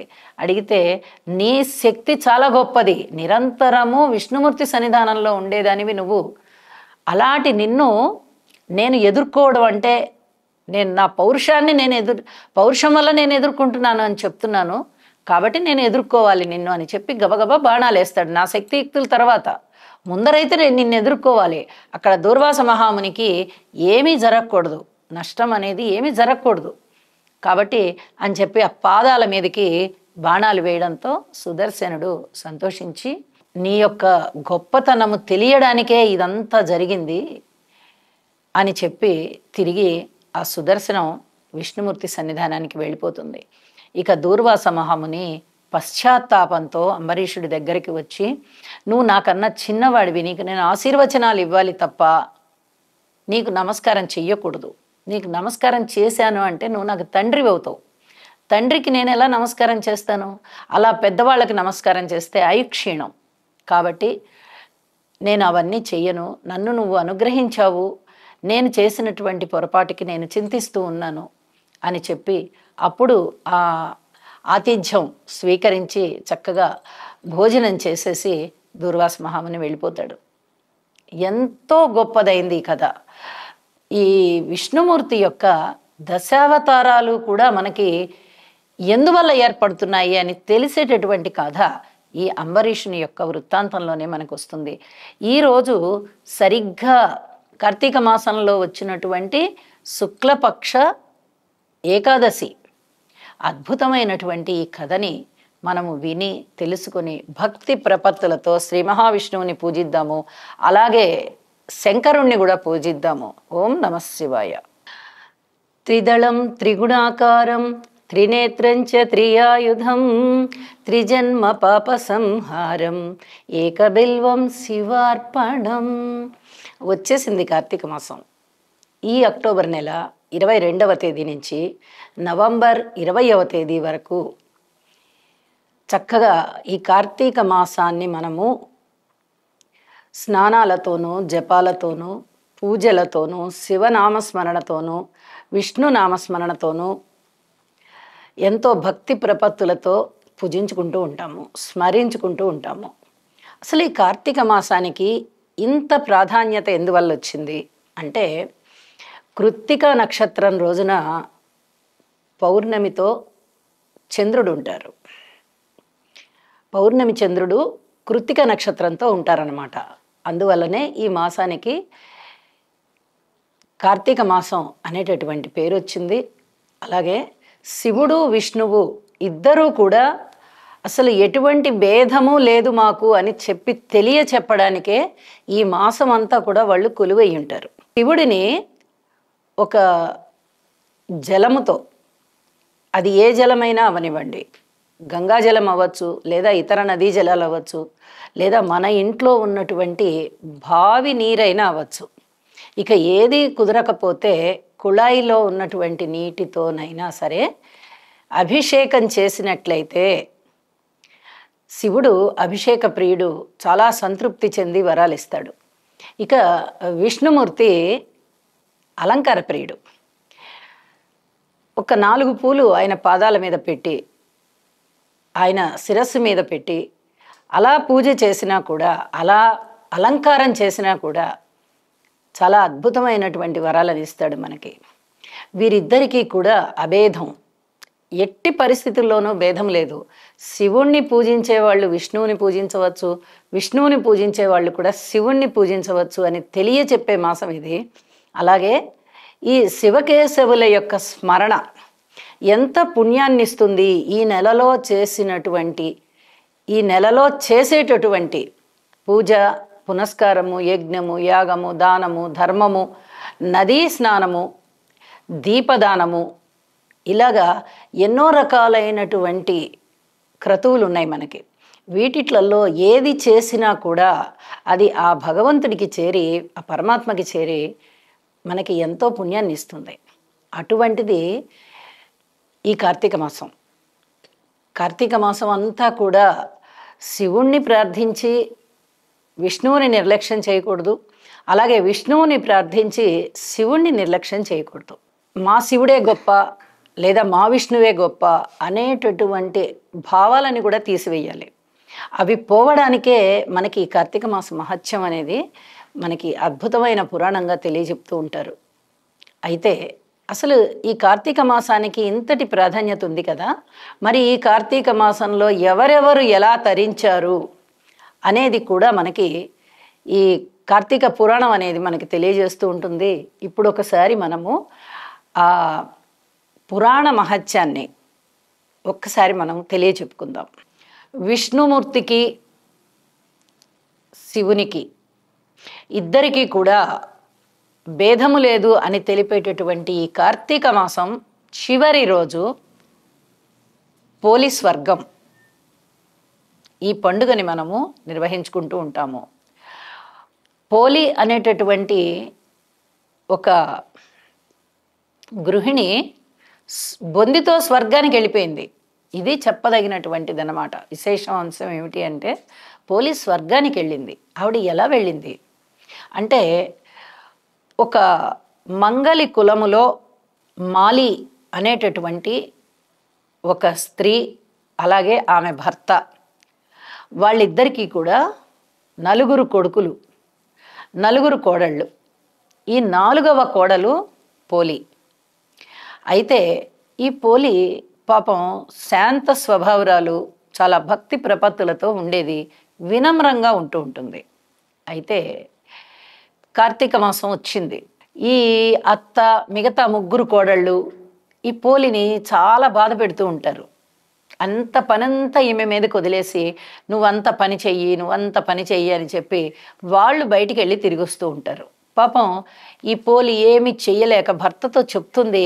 అయినప్పటికీ కూడా అన్నయ్యలు, వదినలు, తల్లి ఏమేమి చెప్తారో దానికే ఆకర్షితుడైనటువంటి ఈ పోలి భర్త ఈ అమ్మాయిని ఏమి అనడు, ఏదో భరించు అంటూ ఉంటాడు.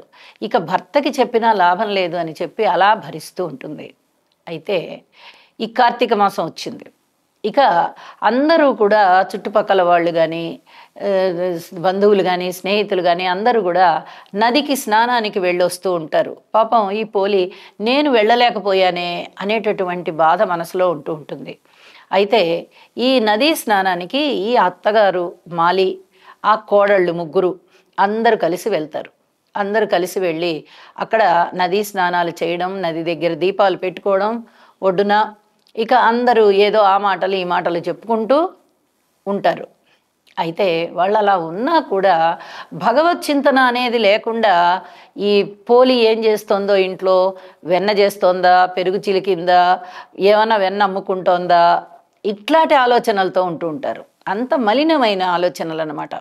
అయితే ఈ పోలి ఏమో ఇల్లంతా శుభ్రం చేయడం, అంట్లు తోముకోవడం, బట్టలు ఉతుక్కోవడం, ఇలా అన్ని పనులన్నీ ఓర్పుగా చేసుకుని ఇక మనసాగక ఆమె ఎక్కడ అత్త మిగతా తోడుకోడళ్ళు తనకు తిడతారో అని అనేటటువంటి భయంతో ఈ అంత పనంతా చేసుకుని ఇక నేను దైవభక్తిని చాటుకోకుండా ఎలాగా అని చెప్పి చక్కగా అక్కడ ఏదో మట్టి ప్రమిదలు ఏవో ఉంటే ఆ ప్రమిదని తీసుకుని ఈ పెరుగు చిలకగా వచ్చినటువంటి వెన్నని తీసి కాస్త కాచి ఆ ప్రమిదలో వేసి, ఆ ప్రమిద కూడా సరిగా ఉండదు, కుండ పెంకులాగా ఉంటుందా అది, ఏదో అదే తీసుకొస్తుందామే, అదే తీసుకొచ్చుకొని దాన్ని ప్రమిదలాగా భావించుకొని ఆకారం అంతా అలాగే ఉందని చెప్పి ఈ వెన్న అందులో వేసి చక్కగా ఒత్తి వేసి దేవుడి దగ్గర వెలిగించి భగవంతుడికి చెప్పుకుంటుంది, భగవంతుడా నీదే భారం, ఇలా నన్ను ఎంతో బాధ పెడుతున్నారు, కానీ నాకు దైవ పూజ చేయాలని ఉంటుంది, చేస్తే ఊరుకోరు, దైవ నామస్మరణ చేసుకుంటున్నాను, నేను ఇంతకన్నా నేనేమీ పూజ చేయలేను,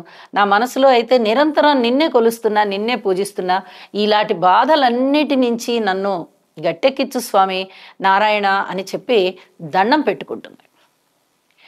ఎప్పుడైతే ఈమె నారాయణ నారాయణ అనుకుని దండం పెట్టుకుంటోందో భగవంతుడికి చేరుతుంది అది.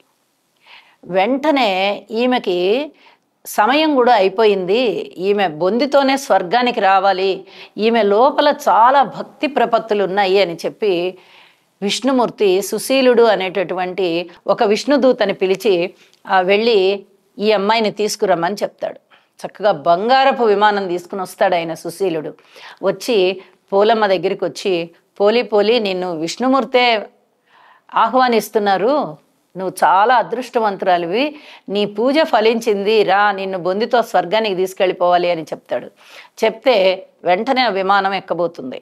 అప్పుడే తిరిగి వచ్చినటువంటి ఈ మాలి తోడుకోడళ్ళు ఇది చూసి, అమ్మో ఈ పోలికి ఇంత పెద్ద బంగారు విమానం వచ్చింది, వెళ్ళిపోతోంది అని చెప్పి ఆ కంగారులో పోలి కాళ్ళు పట్టుకుంటారు, మేము కూడా వెళ్ళాలని.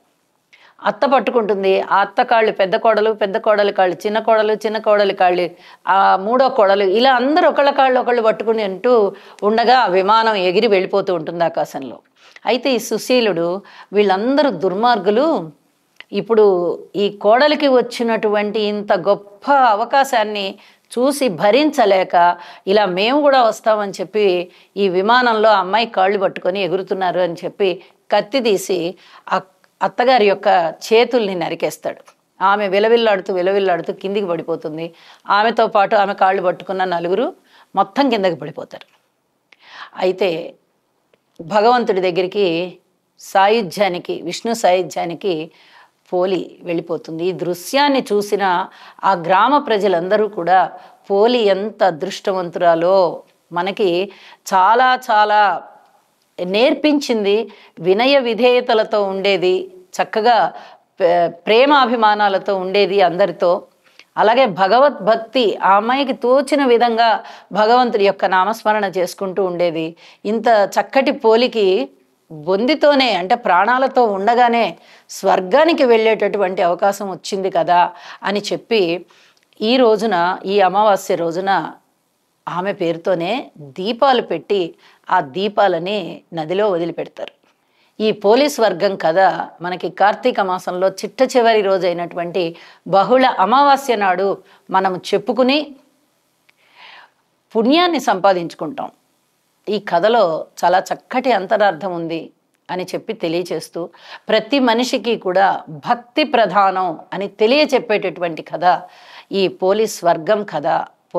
స్వర్గానికి వెళ్ళిన రోజు ఈ కథని మనం అందరం కూడా ఒకసారి స్మరించుకుంటాము. కార్తీక మాసంలో పౌర్ణమికి చాలా చాలా విశిష్టత ఉంటుంది. కార్తీక సోమవారాలు, అలాగే నాగుల చవితి, అన్నా చెల్లెళ్ల పండుగ,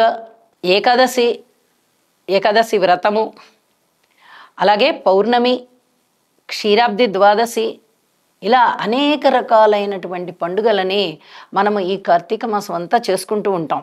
ప్రతి రోజుకి ఒక విశిష్టత ఉంటుంది. ప్రతి సోమవారము విశిష్టమైనదే, పౌర్ణమి విశిష్టమైనదే, ఏకాదశి విశిష్టమైనదే, ఇలా ప్రతిదీ కూడా చాలా చాలా విశిష్టతని సంతరించుకొని ఉంటాయి. అయితే కార్తీక పౌర్ణమి రోజున దీపానికి చాలా ప్రత్యేకత ఉంది. అయితే 360 రోజులు సంవత్సరానికి సరిపడా ప్రతిరోజు మనము దీపారాధన చెయ్యలేకపోయినా ఈ ఒక్కరోజు దీపారాధన చేస్తే ఆ ఫలితం, సంవత్సర ఫలితము వస్తుంది అనేటటువంటి ఆలోచనతో 360 ఒత్తులని వెలిగిస్తాము. అలాగే వివాహం అయిన వారు తన భర్త తరఫున కూడా 360 ఒత్తులని చేర్చి వెరసి 360లుగా దీపాన్ని వెలిగిస్తాం. ఈ దీపాలు బ్రహ్మాండంగా వెలుగుతూ ఉంటాయి. అలాంటి వెలుగులే తమ జీవితంలో ఉండాలని, తమ తెలిసి తెలియక చేసిన పాపాలు పోవాలని, ముక్తి రావాలని, మరణానంతరము సద్గతులు కలగడానికి. అందరికీ ముక్తి వస్తుందని చెప్పలేము, అందరికీ మోక్షం వస్తుందని చెప్పలేము, కానీ సద్గతులు కలిగాయి అంటే తరువాత ఏర్పడేటటువంటి జన్మలు ఉత్తమమైన జన్మలు ఏర్పడతాయి. కాబట్టి ఈ తర్వాత ఏర్పడబోయే జన్మలకి గాను మంచి సద్గతులు ఉండాలి అని చెప్పి ఈ రకంగా పౌర్ణమి రోజున 360 ఒత్తుల్ని వెలిగిస్తారు. ఆవు నేతితో అయినా వీటిని వెలిగించవచ్చు, నువ్వుల నూనెతో అయినా వెలిగించవచ్చు, అలాగే కొబ్బరి నూనె, విప్ప నూనె, ఆముదము, ఎవరెవరి శక్తి కొద్దీ వాళ్ళు ఈ రకమైనటువంటి చమురుని ఉపయోగించి దీపాలను వెలిగించవచ్చు. మనము ఆలయానికి వెళ్ళి ఆలయ ప్రాంగణంలో దీపాలను వెలిగిస్తాం. అందరూ దేవుడి ముందర వెలిగించాలంటే ప్రదేశం కూడా చాలాలి కదా, కాబట్టి ఆలయ ప్రాంగణంలో వెలిగిస్తాము. ఆలయ ప్రాంగణంలో ఎక్కడ వెలిగించినా కూడా అది భగవత్ సన్నిధానంలో వెలిగించినట్టే. అలాగే ఒకవేళ మనకి కుదరలేదు అనుకునే పక్షంలో ఇంటి వద్ద మన పూజా మందిరం దగ్గరనే వెలిగించుకుంటాము. ఇక్కడ దీపాన్ని వెలిగించడం అనేదే చాలా చాలా ప్రధానమైనటువంటి క్రియ అని చెప్తూ, భక్తి ప్రపత్తులతో చేసేటటువంటి ఈ కార్తీక పౌర్ణమి రోజున భగవంతుని ముందర దీపం వెలిగించడం అనేది చాలా చాలా గొప్పదైనటువంటి పుణ్యాన్ని మనకి ఇస్తుందని చెప్పి తెలియజేస్తూ శుభం.